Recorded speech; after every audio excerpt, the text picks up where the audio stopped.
This happened when I was 15 years old. My best friend Anthony wanted me to come over for the night since his parents would be gone all weekend. I rode my bike over and put it in his backyard before letting myself in through his back door. We played basically every video game he had, from FIFA all the way to Call of Duty, with popcorn and other junk food spilled out all over the floor.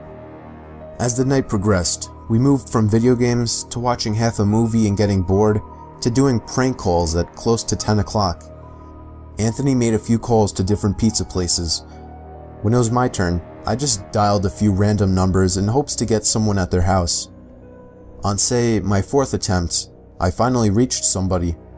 A guy with a deep and rough voice picked up, answering with a yeah instead of a hello. Anthony's laughing in the background made me stumble with my words mid-sentence, ultimately cracking up into laughter. I had never done a prank call, so I sucked at it. The guy on the other end was silent.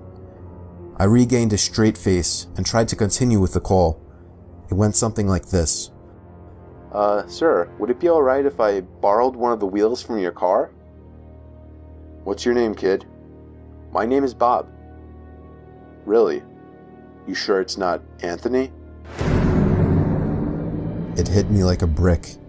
I looked up at Anthony, whose face was noticeably full of fear.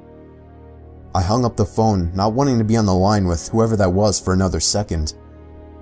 Anthony, who the hell was that? I asked him. I don't know, he told me. Does your caller ID info display your name or something? No, it shows my dad's name. We hopped on the computer and did some research, trying to figure out how it was possible to get someone's name through their phone number. It didn't make sense how he could get Anthony's name so quickly. He was way too young at the time to be on any of those personal information sharing websites. We ended up asking a question on Yahoo Answers, since no one had a similar experience. The question turned up no answers. I suggested he call his dad, but he said he wasn't supposed to have anybody over for the weekend, so he didn't want to call. We planned on sleeping in the living room, so we just resumed watching the movie that we hadn't finished from earlier. Right after the phone call had left my mind, me and Anthony looked at each other when we heard his front storm door opening, and then the doorknob to the front door began to turn. It only was able to turn about halfway before the lock restricted it. Anthony turned off the TV, and I went over to the window to see who it was. I spread the blinds open. There was a tall guy standing outside. He noticed the blinds moving, and turned to look at me. I practically threw the blinds back into place.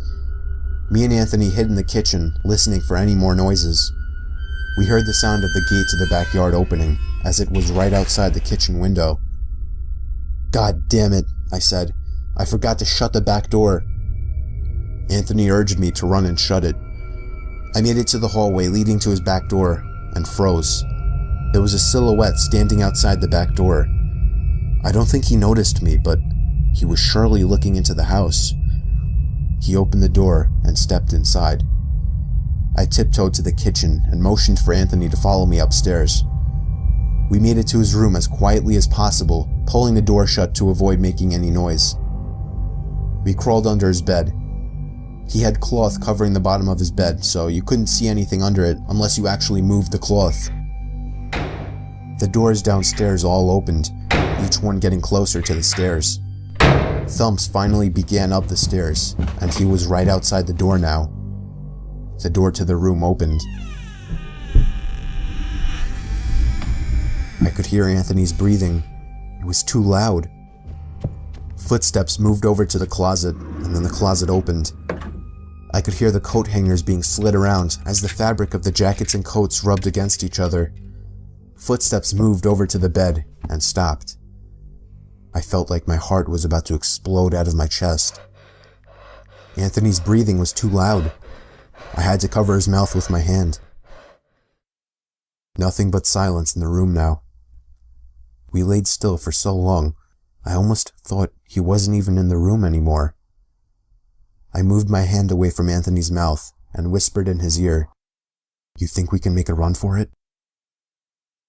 He was about to answer when the most disturbing, memory-haunting scream I'd ever heard filled my ears as Anthony was seemingly dragged out from under the bed. I crawled out and saw him struggling with the man. I desperately looked around for anything to use as a weapon. I settled with the screwdriver sitting on his nightstand. I hurried over to the man and drove the screwdriver into his back. He let go of Anthony as he let out a scream of agony, giving us time to get the hell out of the house. Running onto the road would give away our position too easily. It would take too long to make it to his neighbor's house. We dove for the tree line in the woods and took cover behind a bush, watching the house. The back door opened as the man stepped outside, looking around the backyard. He then looked out to the woods. I felt his eyes pass me as he scanned through the tree line. It seemed that it was too dark for him to see us. Then, he turned his head back in our direction. I ducked behind the bush. Joe, he's coming. What?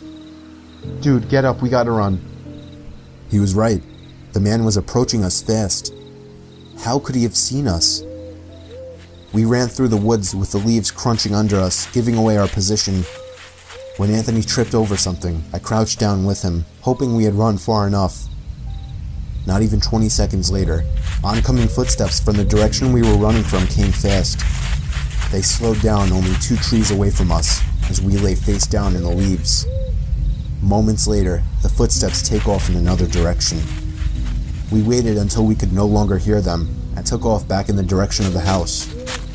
While running, over the sound of leaves crushing and my heavy breathing, I could swear I heard leaves crushing from behind us. We made it back to his backyard, into his house, and this time remembering to shut the back door. We were now able to call the police.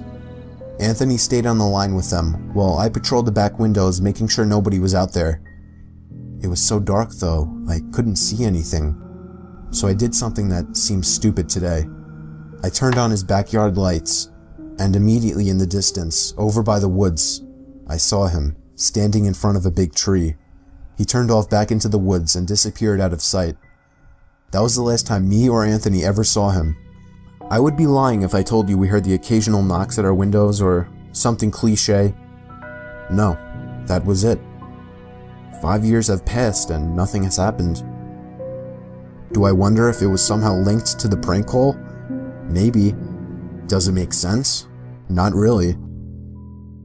But yeah, this was the story of how me and my still best friend Anthony almost died during a break-in.